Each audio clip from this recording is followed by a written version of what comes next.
AI అనేది పక్కా నేర్చుకోవాల్సిందే. I recommend anyone who is coming to Japan, just learn N5, N4 at least. Everyone is very disciplined and punctual. Japanese language is very much necessary. Hello అందరికి, welcome back to my YouTube channel.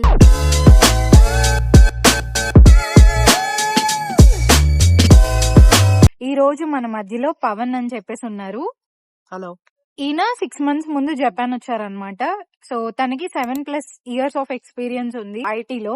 ఇక్కడ vehicle validation engineer గా work చేస్తున్నారు. తన background ఏంటి, తను ఏం చదువుకున్నారు, freshers కి ఎలాంటి జాబ్ ఆపర్చునిటీ, ఎలాంటి స్కిల్స్ ఉంటే బెటర్, కెరియర్ ఆపర్చునిటీస్ ఈ ఫీల్డ్ లో ఎలా ఉన్నాయి అనేది క్లియర్ గా ఎక్స్ప్లెయిన్ చేస్తారు. సో స్టెప్ బై స్టెప్ వీడియోని చివరి దాకా చూడండి, మీకు డెఫినెట్లీ హెల్ప్ అవుతుంది. Hi Pavan, nice to meet you. Hello Jhansi, nice to meet you. మీ గురించి చెప్పండి, మీరు ఇక్కడ ఏం చేస్తున్నారు, మీ జాబ్ రోల్ ఏంటి, ఇవన్నీ కూడా ఎక్స్ప్లెయిన్ చేయండి. సో నేను వర్క్ చేసేది vehicle validation engineer. So main part of vehicle validation engineer ఏంటంటే we take vehicle on to roads. ఇప్పుడు ఫ్యూచర్ లో మనకి ఎటానమస్ కార్స్ వస్తాయి కదా, దానికి base camera in a vehicle.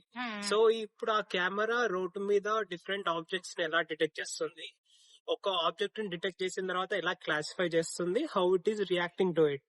So my main job is to record the data, analyse the data according to customer specifications. Okay, మీరు BTech లో ఏం చదివారు, అలాగే మీ వర్క్ ఎక్స్పీరియన్స్ ఎంత ఉంది, ఇదంతా కూడా ఎక్స్ప్లెయిన్ చేయండి. సో నా వర్క్ ఎక్స్పీరియన్స్ టోటల్ 7.5 years ఉంది. నేను బీటెక్ లో ఎలక్ట్రానిక్స్ అండ్ కమ్యూనికేషన్ ఇంజనీరింగ్ చేశాను మెదక్ నర్సాపూర్ VRIT కాలేజ్ లో. అండ్ దెన్ నేను ఫస్ట్ కంపెనీ నాది LNT లో జాయిన్ అయినప్పుడు I enrolled into MTech job చేస్తాను. That's into automotive electronics. So on job automotive plus also learning automotive electronics MTech. So మీరు abroad లో work చేయడం ఇదే ఫస్ట్ టైమా? జపాన్ లో ఆపర్చునిటీ ఎలా వచ్చిందో ఎక్స్ప్లెయిన్. సో జపాన్ లో ఆపర్చునిటీ నాకు నేను వర్క్ చేస్తున్న కంపెనీ ద్వారానే వచ్చింది. I work in ZF. So ZF India branch లో ఉన్నప్పుడు I got an opportunity because మా కస్టమర్ ఇక్కడే ఉన్నారు. So I got an opportunity from the same company. ఇప్పుడు జపాన్ వచ్చి ఎంత డ్యూరేషన్ అయింది? 6 months. ఓకే, ఇక్కడ అంతా ఎలా ఉంది, కాస్ట్ ఆఫ్ లివింగ్ కానీ లేకపోతే కల్చర్ కానీ? కాస్ట్ ఆఫ్ లివింగ్ దానికి వస్తే it's a bit more than India. అలానే సాలరీస్ కూడా ఉన్నాయి. So it's manageable. And also culture ప్రకారం వస్తే everyone is very disciplined and punctual. Even trains come on time and go on time. So public transportation ఇంకా cleanliness ఇవన్నీ చాలా బాగున్నాయి. And also temperature wise it's really cool winter లో, and also summer లో it's very hot. Apart from this work culture గురించి వస్తే, since I am working in a German based company, I did not find typical Japanese working culture. Okay. It's good. And Japanese colleagues ని నేను observe చేసినప్పుడు they are really working hard. So it's నా అంటే వాళ్ళ life మొత్తం work మీదే revolve అవుతా ఉంటుంది. So even if they go home, they think about tomorrow at what time I need to be in office, tomorrow what work I need to do, how should I dress up in office. So it's mostly everything is about work for them. Work is everything for them. ఇప్పుడు మీరున్న job role కి a technical skills అనేవి నేర్చుకుంటే opportunities better గా ఉంటాయి? So there is no standard like ఇది ఒకటి నేర్చుకుంటే మనం వెహికల్ వాలిడేషన్ ఇంజనీర్ అవుతామని లేదు. సో ఫస్ట్ అయితే మనకి బేసిక్ ఇంజనీరింగ్ రావాలి, BTech or MTech. Mostly automotive specialization లో అయితే వెరీ బెస్ట్. అది కాకుండా మనకి బేసిక్ ఆటోమేషన్ ఇంకా కోడింగ్ అండ్ ఇంజనీరింగ్ క్యాలిక్యులేషన్స్ రావాలి. ఫర్ ఎగ్జాంపుల్ డిస్టెన్స్ క్యాలిక్యులేషన్ ఇంకా బేసిక్ ఆబ్జెక్ట్ డిటెక్షన్, ఇవన్నీ మ్యాండేటరీ.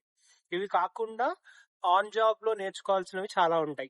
ఒక్కొక్క కార్ మ్యానుఫ్యాక్చరర్ కి ఒక్కొక్క స్పెసిఫిక్ రిక్వైర్మెంట్ ఉంటుంది, అండ్ ఆల్సో ఒక్కొక్క కంట్రీకి రెగ్యులేషన్ ఉంటుంది. సో ఈ రెగ్యులేషన్స్ మనం నేర్చుకొని we have to say to the employer that I know these regulations. So ఇవి ఎప్పుడైతే మనకి గ్రిప్ వస్తుందో, there is a high possibility that we can get this job. ఇంకా స్కిల్స్ విషయానికి వస్తే there are different levels in ADAS అంటే automotive advance driver assistant systems. So దీనిలో ఒక్కొక్క కంట్రీకి ఒక్కొక్క రెగ్యులేషన్ అని ఉంటుంది. For example if you take level 1, then level 1 car కి కొన్ని రెగ్యులేషన్స్ ఉంటాయి. సో ఆ రెగ్యులేషన్స్ ని మనం స్టడీ చేయాలి.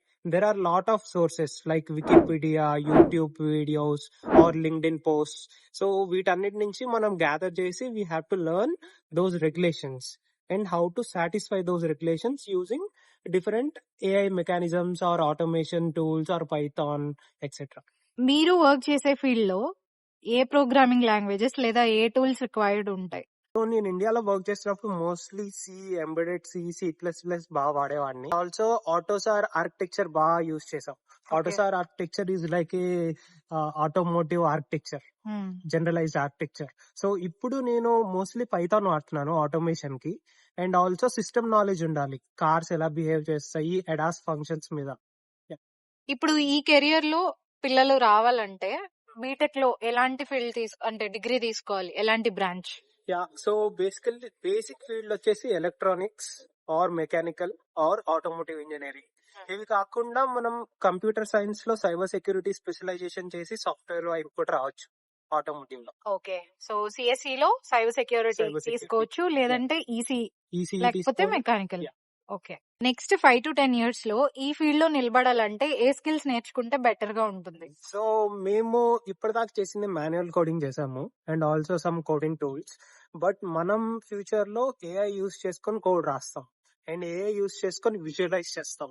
So we need to validate using AI. So AI అనేది పక్కా నేర్చుకోవాల్సిందే, whether it is prompt engineering or using different coding prompts. ఇంకా అలానే ఆ ఏఐ జనరేట్ చేసిన కోడ్ ని మనం వ్యాలిడేట్ చేయగలగాలి, like using some AI agents etcetera. So cyber security side వస్తే we need to learn different algorithms. So ఈ algorithms ని కార్స్ హ్యాక్ అవ్వకుండా ఎలా యూస్ చేస్తాం అనేది నేర్చుకోవాలి. అపార్ట్ ఫ్రమ్ దిస్ మనకి చాలా డిఫరెంట్ రెగ్యులేషన్స్ ఉన్నాయి. ఈ రెగ్యులేషన్స్ అనేవి మారుతూ ఉంటాయి. Every year there will be a new regulation or edition to that regulation. So మనం లెవెల్స్ పెరిగే కొద్దీ we need to understand what that new regulation says.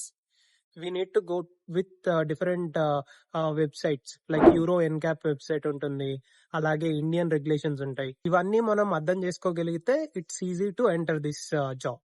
Okay, ఈ ఆటోమోటివ్ ఇంజనీరింగ్ గురించి ఇంకా తెలుసుకోవాలంటే కోర్సెస్ కానీ రిసోర్సెస్ కానీ ఏమైనా ప్రొవైడ్ చేయగలరా?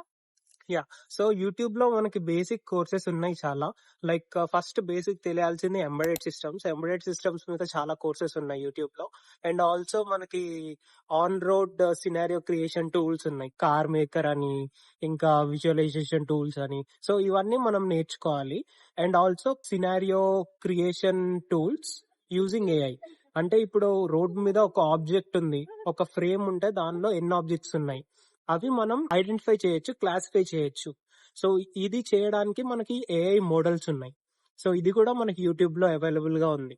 సో ఓపెన్ సివి అని కొడితే we get a lot of image processing techniques. ఇవన్నీ యూట్యూబ్ నుంచి నేర్చుకోవచ్చు. Apart from this we have different courses, like నేను చేసింది ఆటోమోటివ్ ఎలక్ట్రానిక్స్, అలానే మెకట్రానిక్స్ కోర్సెస్ ఉంటాయి. If you go to any big college like IIIT Hyderabad కానీ, బిట్స్ కానీ, NITs కానీ, they have different specialization courses. Okay, so YouTube కి సంబంధించిన లింక్స్, రిసోర్సెస్ అన్ని కూడా నేను డిస్క్రిప్షన్ లో మెన్షన్ చేస్తాను. మీకు ఎవరికైనా కావాలంటే ఓపెన్ చేసి చెక్ చేయండి. నెక్స్ట్ వచ్చేసి, how familiar are you with language here, Japanese? నేను ఇప్పుడు లైక్ 3 months బ్యాక్ జాపనీస్ నేర్చుకోవడం స్టార్ట్ చేశాను. But I recommend anyone who is coming to Japan, just learn N5 N4 at least. So ఇది నేర్చుకోకుండా వస్తే it will be bit hard. నాలా కొంచెం help తీసుకోవాల్సి వస్తుంది చాలా మంది నుంచి. ఆర్ ఎల్స్ మనకి ఆ లాంగ్వేజ్ వస్తే it will be very easy to communicate. And also ఇక్కడ జాబ్ చేంజ్ అవ్వాలంటే Japanese language is very much necessary. ఇంతే అండి, ఈ ఆటోమోటివ్ ఇంజనీరింగ్ గురించి, ఈ ఫీల్డ్ అంతా ఎలా ఉంటుందో క్లియర్ గా తను ఎక్స్ప్లెయిన్ చేశారు. సో మీకు ఇంకా ఏమైనా డౌట్స్, క్వశ్చన్స్ ఉంటే కమెంట్స్ చేయండి. He will definitely respond to them. Thank you so much Pavan for your time and for your valuable information. ఇంకా జాబ్ రిలేటెడ్ ఎలాంటి క్వశ్చన్స్ ఉన్నా, డౌట్స్ ఉన్నా కమెంట్ చేయండి. I will definitely come up with new videos. అలాగే videos నచ్చితే like చేసి, share చేసి, subscribe చేసుకోండి. Bye by.